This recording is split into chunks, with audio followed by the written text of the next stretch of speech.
দৃশ্য দেখুন সবাই, দৃশ্য। অদৃশ্য দৃশ্য দেখে অদৃশ্য। এই দৃশ্য কি আর জীবনে কোথাও দেখতে পারবা?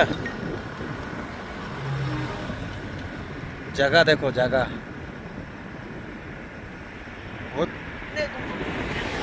করে রাখবো না এখানে। সেই ঠান্ডা এখানে, সেই ঠান্ডা। কি রে?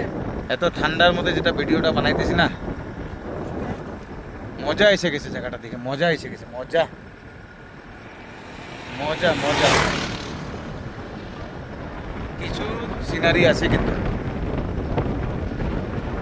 আছে কিছু, বলতে লাগবে। এই দেখো এখানে বর্তমান টেম্পারেচার 8 দেখাইতেছে, 8। একটু জোরে চলো। জোরে চলাবো, দাঁড়াও, এখানে ভিডিওটা বানাইনি, একটু জোরে তো চলাবো, ভিডিওটার জন্য একটু আস্তে করলাম।